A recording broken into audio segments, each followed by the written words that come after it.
बिस्मिल्लाहिर्रहमानिर्रहीम। अस्सलामुअलैकुम स्टूडेंट्स। आज हम स्टार्ट करने के लिए जा रहे हैं exercise number 11.1 question number 3 first year mathematics. New book से क्वेश्चन है हमारे पास। Find the distance of a man. हमें मालूम क्या करना है, डिस्टेंस मालूम करना है।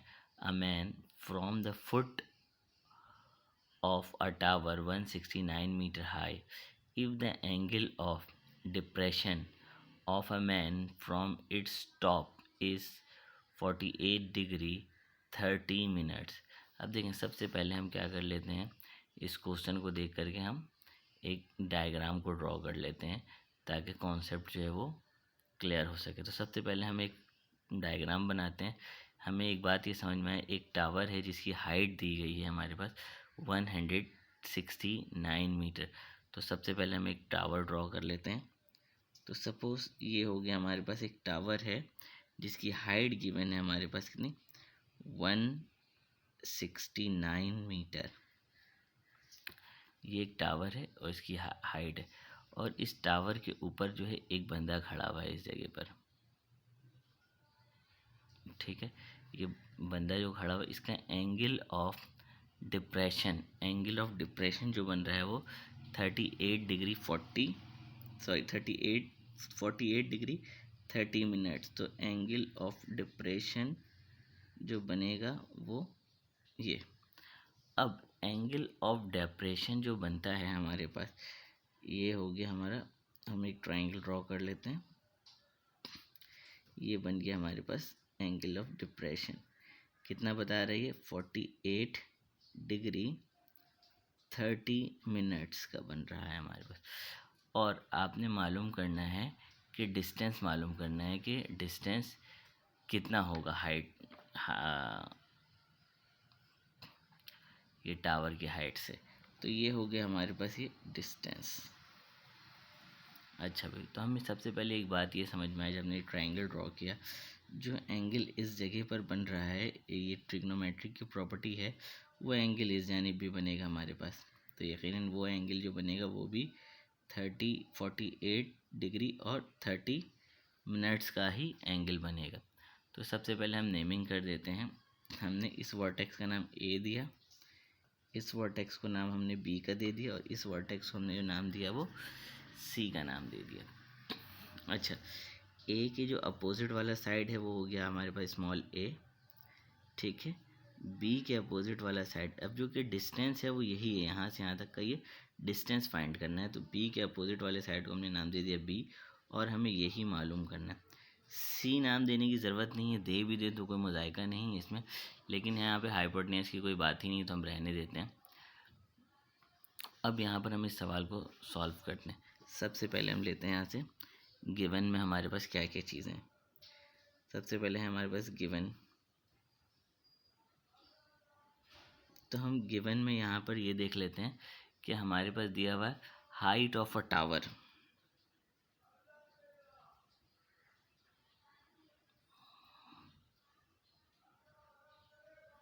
Height of a tower. अच्छा भाई, हाइट ऑफ टावर को हमने स्मॉल ए से रिप्रेजेंट किया हुआ है, और वो क्या बता रहा था हमें, 169 मीटर हाई है। अच्छा, अब क्या मालूम करना है, डिस्टेंस मालूम करना है आपने। मैन, टावर और बंदे के दरमियान का डिस्टेंस मालूम करना है। तो हम यहाँ पर लिख सकते हैं distance between man and tower. Distance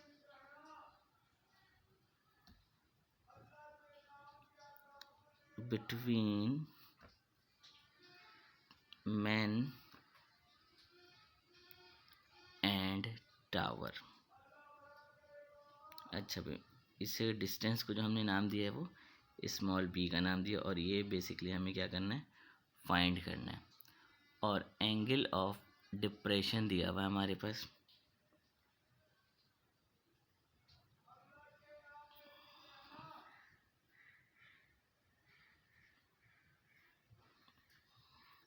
angle of depression,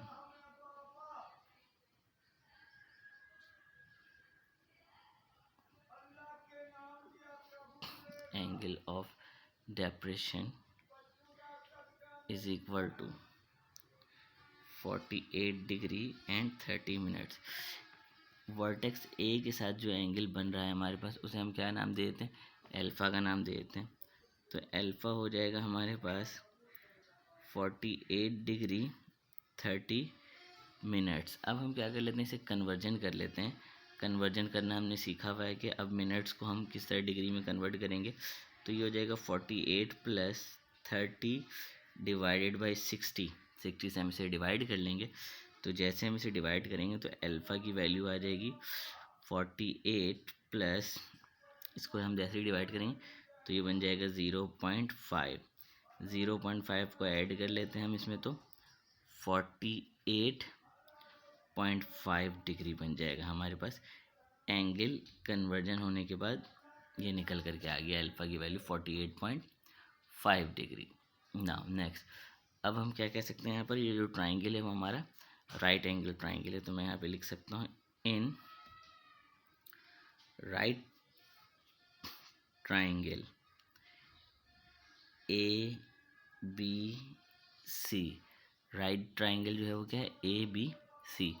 अच्छा, अब हमें एक बात, मैंने इसकी क्वेश्चन नंबर 1 में ही मैंने बताया था आप लोगों को, अगर हाइपोटेन्यूज की बात नहीं है आएगी, या हाइपोटेन्यूज हमें ना फाइंड करना ना हाइपोटेन्यूज का कोई जिक्र है सवाल में, तो 100% यहाँ पर जो फार्मूला लगेगा वो tan थीटा का फार्मूला लगेगा। तो tan का ही लगाएंगे यहाँ पे हम। tan एंगल जो हमने लिया हुआ है वो अल्फ़ा, तो tan का फार्मूला होता है perpendicular upon base, perpendicular upon base. अच्छा भाई, अब ये क्या है, हम जिस एंगल के हिसाब से काम करते हैं तो एंगल के अपोजिट वाले साइड को हम परपेंडिकुलर कहते हैं। तो परपेंडिकुलर जो है वो हमारे पास क्या हो जाएगा, स्मॉल a, ठीक है। और परपेंडिकुलर के साथ जो 90 डिग्री का एंगल बना रहा होता है जो साइड हमारे पास, तो इसे हम कहते हैं बेस। और ये बेस हमें फाइंड करना है, और बेस को हमने रिप्रेजेंट किया हुआ स्मॉल b से। Next, tan alpha is equal to क्या है हमारे पास, a जो है 169 मीटर है, डिवाइडेड बाय b। अल्फ़ा की वैल्यूज़ हमें पता है 48.5, तो हम यहाँ पे लिख सकते हैं 48.5 is equal to 169 upon b। अच्छा भाई, अब हम इसे अगर रेसिप्रोकल कर लें तो ये बन जाएगा हमारे पास 1 divided by 10 48.5 is equal to b upon 169। अब ये 169 यहाँ डिवाइड हो रहा है, 1 से आगे ये क्या हो जाएगा, मल्टीप्लाई। तो हम इसे 1 से मल्टीप्लाई जब करवाएंगे तो ये बन जाएगा 169 divided by 10 48.5 is equal to b, यानी बेस। तो ये हमारे पास b निकल करके आ जाएगा। हम इसे कैलकुलेट करेंगे 169 डिवाइडेड बाई 10 48.5, तो ये आ जाएगा 149.5 यूनिट मीटर में गिवन था, तो आंसर भी क्या हो जाएगा, मीटर। तो ये इसका आंसर हो जाएगा। तो ये हम कह सकते हैं ये डिस्टेंस निकल करके आ गया है, ये इसका आंसर हो जाएगा।